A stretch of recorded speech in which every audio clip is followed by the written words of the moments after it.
كل نفس ذائقة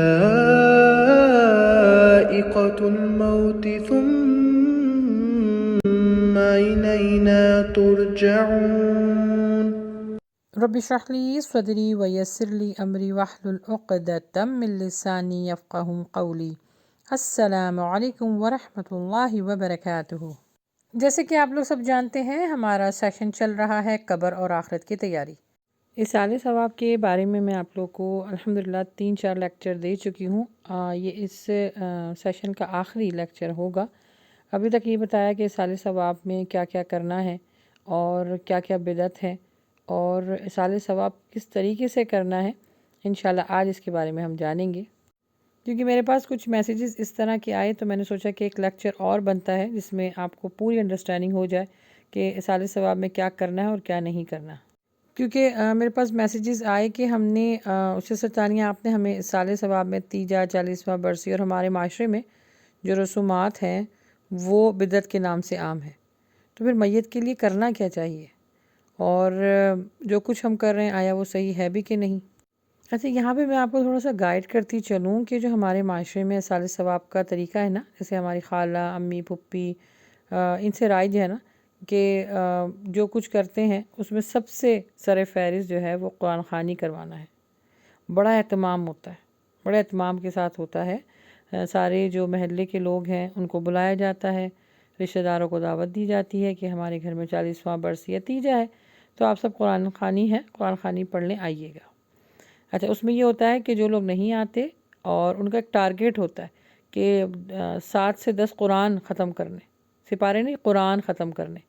اور اگر وہ نہیں ختم ہو رہے ہوتے نا تو کیا کرتے ہیں، یا تو مدرسے سے کچھ بچوں کو بلا کے وہ طوطوں کی طرح رٹا ہوا ہوتا ہے، انہوں نے کچھ اس میں حافظ ہوتے ہیں، کچھ جو ہے وہ طوطے کی طرح رٹے ہوئے ہوتے ہیں قرآن مجید کو، وہ بیٹھ کے پڑھ رہے ہوتے ہیں۔ تو چلو بھائی 10 قرآن تو انہوں نے پڑھ دیے، اب ہمیں ٹارگیٹ ہمارا اگر وہ 10 سے زیادہ بڑھ گیا تو پھر ہم کیا کرتے ہیں، گھر گھر ایک ایک سپارہ سب کو بانٹ دیتے ہیں۔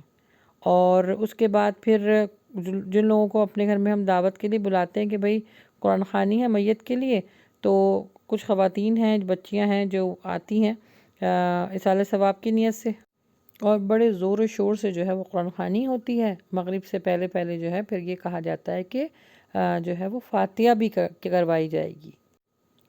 یہ جان لیجئے یہاں پر کہ اس طرح میت کے اصالِ ثواب کے لیے قرآن مجید پڑھنا حرام ہے۔ جی ہاں، آپ کہیں گی کہ حرام، اتنی بڑی بات آپ کہہ رہی ہیں سسٹر ثانیہ؟ اچھا، یہ میں انشاءاللہ آپ کو آخر میں بریف کروں گی کہ یہ حرام کیوں ہے۔ پہلے یہ جان لیتے ہیں کہ یہ طریقہ کار ہے کیا۔ ہمارے انڈیا پاکستان میں جو ہوتا ہے نا وہ ذرا اور غور سے سنیے۔ جس دن میت ہوتی ہے اس دن سفید چادر کے اوپر ایک حصے میں گٹھلیاں یا چیاں جو تقریباً 1.25 لاکھ ہوتی ہیں وہ رکھ دی جاتی ہیں، اور سفید چادر کے دوسری طرف قرآن مجید کو رکھ دیا جاتا ہے۔ ایک ایک شخص آتا ہے، وہ اپنے علم اور اپنے وقت کے حساب سے ان میں سے کچھ جو ہے وہ چیوں کو چن لیتے ہیں، یعنی گٹھلیاں پڑھ لیتے ہیں اور اس پہ کلمہ پڑھتے رہتے ہیں، اور کچھ لوگ جو ہے وہ قرآن مجید پڑھتے ہیں۔ یعنی ہر آنے والا ایک شخص جو ہے وہ ایک سپارہ تو ضرور پڑھتا ہے، اور یہ معاملہ جو ہے وہ مرنے سے لے کے 10ویں، 20ویں، 40ویں تک اور بعد میں برسی تک رہتا ہے۔ پھر شام ہونے سے پہلے مولوی صاحب آتے ہیں، ان کے سامنے کھانا رکھا جاتا ہے، پھر جو کچھ قرآن اور وہ کلمہ پڑھا گیا نا جتنی تعداد میں، تو بتایا جاتا ہے کہ بھئی 1.25 لاکھ کلمہ پڑھا گیا ہے، اور قاری صاحب، مولوی صاحب کو بتایا جاتا ہے کہ ہماری جو بھی دنیا سے گیا ہے، مطلب امی یا ابو یا جو بھی رشتہ دار، اس کا نام لے کے، اور ان کے لیے تقریباً 20 قرآن مجید پڑھے گئے ہیں آج ہی آج میں۔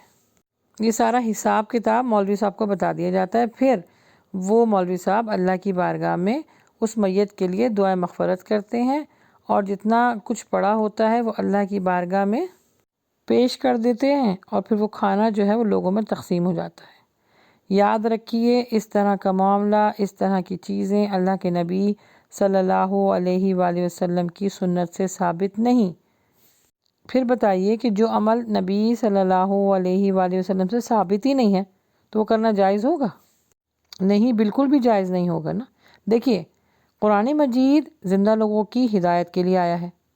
ہم سب کا ایمان ہے کہ قرآن مجید میں جو احکامات ہیں وہ اللہ کی طرف سے وہ سارے میسیجز ہیں جن پر ویسے ہی ایگزیکٹلی عمل کرنا ہے جیسے اللہ سبحانہ تعالیٰ نے ہمیں حکم دیا ہے، ہم اس میں کمی اور زیادتی نہیں کر سکتے۔ قرآن مجید جب کہ زندہ لوگوں کی ہدایت کے لیے آیا ہے تو کسی شخص کو اس کے مرنے کے بعد کیسے فائدہ مند ہوگا؟ زندہ رہتے اس شخص نے کبھی قرآن مجید کھولا نہ ہو، خود پڑھا نہ ہو، عمل کیا نہ ہو، کیونکہ میں نے گھڑی گھڑی آپ کو کیا کہہ رہی ہوں، قرآن مجید زندہ لوگوں کی ہدایت کے لیے آیا ہے۔ اب جس نے زندگی میں رہ کر اس پر عمل کیا، وہ ہدایت پائی، جو مقصد حیات ہم کو بتائی گئی تھی، تو اس کے لیے فائدہ مند ہے۔ لیکن اب اس نے زندگی بھر قرآن مجید کھول کے نہیں دیکھا، محنت نہیں کی، اللہ سے جو ہے وہ رہنمائی حاصل نہیں کی، نبی صلی اللہ علیہ وسلم کی تعلیمات پر عمل نہیں کیا، اور آرام سے جو ہے وہ اس دنیا سے چلا گیا، اور اس جسے کہتے ہیں نا خوش فہمی میں کہ بھئی میں مر جاؤں گا تو میرے پیچھے میں نے اپنے جو ہے وہ رشتہ داروں کو کہا ہوا ہے کہ میرے مرنے کے بعد قل بھی کرنا، تیجا بھی کرنا، 40واں بھی کرنا، قرآن خوانی کرنا، خوب قرآن پڑھانا، اور میں وہاں پر آرام سے جو ہے وہ جنت کے باغوں میں گھوموں گا۔ یہ ہو سکتا ہے کیا؟ آپ نے جب اس دنیا میں رہتے ہوئے محنت نہیں کی تو وہاں پر بھی آپ جنت کے باغات میں نہیں گھوم سکتے۔ اور افسوس کی بات یہ ہے کہ مرنے کے بعد 4 قرآن یا 20 قرآن جو اگر جس کے نام پہ ختم ہو گئے، جو میت تھی اس کے نام پر اگر ختم ہو گئے تو اس شخص کو بہت عظیم سمجھا جاتا ہے کہ بھئی مرنے کے بعد وہ اتنے عظیم تھے کہ ان کے اتنا ہوا کہ ان کی میت پر تقریباً 20 قرآن ختم ہوئے، یہ شخص تو جنتی ہے۔ یہ ہم معیار ہے ہمارا، ہم اس کو وہ اسٹیمپ بھی لگا دیتے ہیں، حالانکہ جنت دوزخ کا تو اس وقت کوئی معاملہ بھی نہیں ہے۔ ہم کیا کہتے ہیں، اگر جس کی میت پہ 20 یا 25 قرآن ختم ہو گئے تو وہ جو شخص ہے وہ جنتی ہے۔ اتنا اللہ نے اس کو سعادت دی کہ بھئی لوگ آتے گئے پڑھتے گئے، اور پڑھتے پڑھتے پڑھتے 20 سے 22 قرآن ختم ہو گئے، اور اب شخص کو جنت ملی اور ملی۔ اللہ اکبر۔ اور میں نے پہلے اپنے لیکچر میں آپ لوگ کو بتایا نا کہ قرآن مجید اس طرح پڑھنا حرام ہے، تو کیوں حرام ہے یہ بھی جان لیجئے۔ میں آپ کو گارنٹی دیتی ہوں کہ جو لوگ قرآن مجید پڑھنے آتے ہیں نا، اس میں سے 99.9 مرد اور عورت قرآن مجید کو مجہول طریقے سے پڑھتے ہیں، اور مجہول طریقے یعنی لحن جلی کے ساتھ پڑھنا قرآن مجید حرام ہے۔ بڑے سے بڑے علماء سے آپ جا کے اور قاری سے پوچھ لیجئے کہ لحن جلی کے ساتھ قرآن مجید پڑھنا کیا ہم پڑھ سکتے ہیں، وہ آپ کو منع کریں گے، کیونکہ اس کی سب سے بڑی بتاؤں کیا خرابی ہے لحن جلی کے ساتھ۔ لحن جلی کا مطلب تھوڑا جان لیجئے، لحن کا مطلب ہوتا ہے مسٹیک کرنا، غلطی کرنا، اور جلی کا مطلب ہوتا ہے کھلی ہوئی واضح طور پر مسٹیک کرنا۔ اور لحن جلی کے ساتھ قرآن مجید پڑھنا حرام اس وجہ سے ہے کیونکہ اس غلطیوں سے قرآن مجید کے مطلب اور معنی تبدیل ہو جاتے ہیں، اور ہم کو پتہ بھی نہیں چلتا، کیونکہ عربک ہم کو سمجھ میں تو آتی نہیں ہے، رٹا لگایا ہوا ہوتا ہے، یا قرآن مجید کو ہم نے ایک عام فہم کے ساتھ ایک کتاب سمجھ کے پڑھا ہوتا ہے، تو obviously اس کی غلطیاں بھی ہمیں سمجھ میں نہیں آتی ہیں، اس کے معنی بھی ہم کو سمجھ میں نہیں آتے ہیں۔ کون کر سکتا ہے یہ سب کچھ صحیح؟ جو تجوید کا ماہر ہو، اور ہر مسلمان مرد اور عورت پر فرض ہے کہ قرآن کا علم حاصل کریں، قرآن مجید کو تجوید کے ساتھ پڑھیں۔ دیکھیے میں آپ لوگوں سے یہ بات اس لیے اتنی وثوق سے کہہ رہی ہوں کیونکہ میں خود بھی قرآن کی ٹیچر ہوں، تجوید پڑھاتی ہوں، تو جو لوگ میرے پاس آتے ہیں نا قرآن مجید پڑھنے، یقین جانے چاہے وہ بچیاں ہوں، بڑے ہوں، چھوٹے ہوں، اتنے مجہول طریقے سے قرآن مجید پڑھتے ہیں، اور ہماری کوئی توجہ نہیں ہے کہ ہم اس کو درست بھی کریں۔ ایک یہ سب سے بڑی خرابی ہے ہمارے معاشرے میں، اور دوسری خرابی کیا ہے کہ ہمارے جو انڈیا پاکستان میں ٹارگیٹ ہوتا ہے کہ بھئی جیسے میں نے پہلے بتایا کہ 20 سے 10 قرآن ختم کرنے، اب اس میں جو ہے وہ لوگوں کو گھر بلایا جاتا ہے، اور اگر وہ 20 سے 10 قرآن ختم نہیں ہوتے تو گھروں میں بانٹ دیا جاتا ہے۔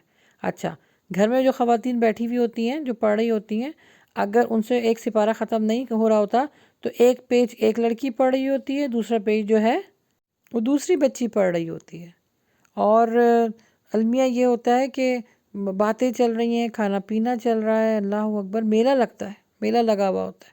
کہاں سے لائیں یہ سارے طریقے؟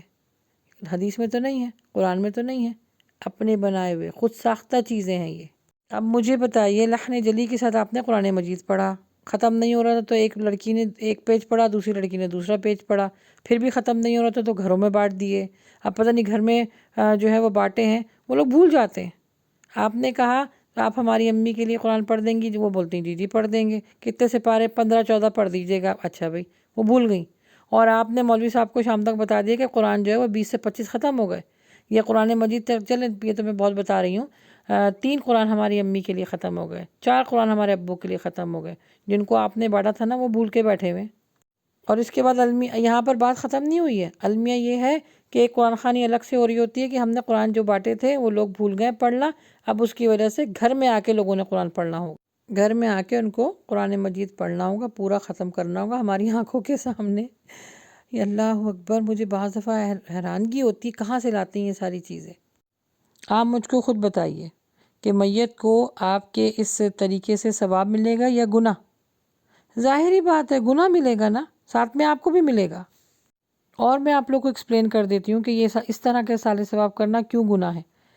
اللہ کے نبی صلی اللہ علیہ وآلہ وسلم کی حدیث ہے کہ جس نے قرآن مجید کا ایک ایک حرف پڑھا اس کو 10 نیکیاں ملیں گی۔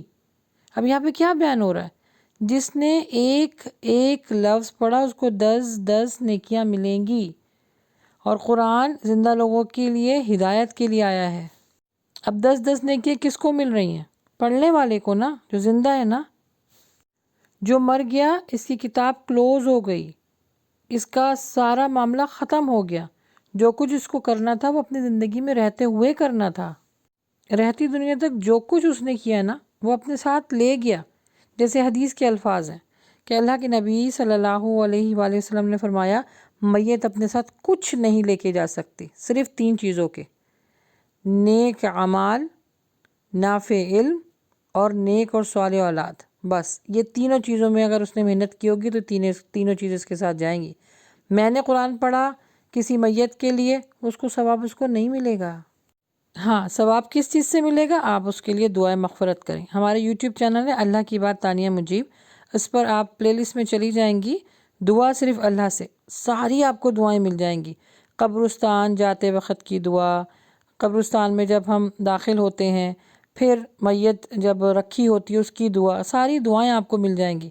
تو ایک مومن دوسرے مومن کے لیے زندہ رہتے ہوئے بھی اس کے لیے نفع کے لیے دعا کر سکتا ہے، اور مرنے کے بعد بھی دعائیں مغفرت کر سکتا ہے۔ یہ پہنچتا ہے، یہ طریقہ ہے۔ سورہ حشر آیت نمبر 10 میں دیکھ لیجئے، اللہ سبحانہ تعالیٰ فرماتا ہے کہ مومن کے لیے جب دعائیں مغفرت کرتا ہے تو اس کے لیے نفع بخش ہوتی ہے۔ میت کے لیے آپ حج اور عمرہ کریں، صدقہ خیرات کریں، اس کا ذکر اچھی باتوں میں اچھی یادوں کے ساتھ کریں، اس کی نیکیاں یاد کریں، اس کی برائی پر اس کو معاف کر دیں، اس کے نام کا کوئی درخت لگوا دیں، اس کے نام کے لیے کوئی کنواں کھدوا دیں، اس کے نام پر کوئی ایسا مدرسہ چلا دیں جو اس کے لیے صدقہ جاریہ بنا رہے۔ یہ کوئی بھی کر سکتا ہے میت کے لیے، لیکن ہم نے شارٹ کٹ نکالا ہوا ہے نا، کیونکہ ان سب چیزوں میں تو آپ کا مال لگے گا، تو اس طرف تو دماغ جاتا نہیں ہے۔ بس 4 لوگ بیٹھیں گے، قرآن خوانی کریں گے، اور 2 ڈشیں بنائیں گے، 2 پھل رکھیں گے، قاری صاحب کو بلائیں گے، بس میت کا حق ادا کر دیا۔ ایک اولاد اپنے والدین کے لیے دعائیں مغفرت کیسے کر سکتی ہے؟ اس کے لیے زیادہ سے زیادہ استغفار کرے۔ حدیث میں الفاظ ہیں کہ اس کے والدین کے لیے، اس کے والد کے لیے جو ہے، اگر جو شخص صدقہ جاریہ کے لیے کام کرنا چاہتا ہے تو وہ جو نیک اولاد ہے اس کے لیے استغفار کرے، تو اس کا اجر بھی اس کو ملے گا۔ دیکھیں ابھی کتنا سکون ہے، وہ کام کریں نا جو حدیث سے ثابت ہے۔ حدیث سے معلوم کیے ہوئے کاموں پر جب آپ عمل پیرا ہوں گی نا تو اس میں سکون ہوگا، لیکن اپنے من پسند خود ساختہ بنائے ہوئے طریقوں کو آپ لوگ ایجاد بھی کریں گے اور لوگوں میں عام کریں گے تو پھر یہی ہوگا، لڑائی جھگڑا، اور وہ کہیں گے وہ غلط کہہ رہا ہے، ایک دوسرے کو برا بھلا کہیں گے، اور معاملہ پھر وہ کہاں سے کہاں نکل جاتا ہے، نفرتیں، پھر جو ہے نا وہ بدعتیں، یہ سب کچھ عام ہونا شروع ہو جاتی ہیں۔ یاد رکھیں قرآن مجید زندہ لوگوں کی ہدایت کے لیے آیا ہے، بیٹی کے سر پہ رکھنے کے لیے نہیں، مردے کو بخشوانے کے لیے نہیں، رمضان میں اونچی سی جگہ سے اتار کر بس تھوڑا سا پڑھ کر واپس اسی جگہ رکھنے کے لیے نہیں آیا، زندہ لوگوں کی ہدایت کے لیے آیا ہے، عمل پیرا کے لیے آیا ہے، اور ہمیں اپنی زندگی میں سارے معاملات کیسے کرنے ہیں یہ بتانے کے لیے آیا ہے۔ کام وہ کریں جس سے اللہ راضی ہوتا ہے، وہ نہ کریں جس سے اللہ ناراض ہوتا ہے۔ بس اللہ سبحانہ تعالیٰ ہم سب کو نیک عمل کرنے کی توفیق عطا فرمائے اور ہماری نیکیوں کو اپنی بارگاہ میں قبول فرمائے، آمین۔ نیکسٹ لیکچر یا کلاس تک کے لیے مجھے اجازت دیجیے۔ سبحانک اللہم و بحمدک، اشہد ان لا الہ الا انت، استغفرک و اتوب الیک۔ السلام علیکم ورحمۃ اللہ وبرکاتہ۔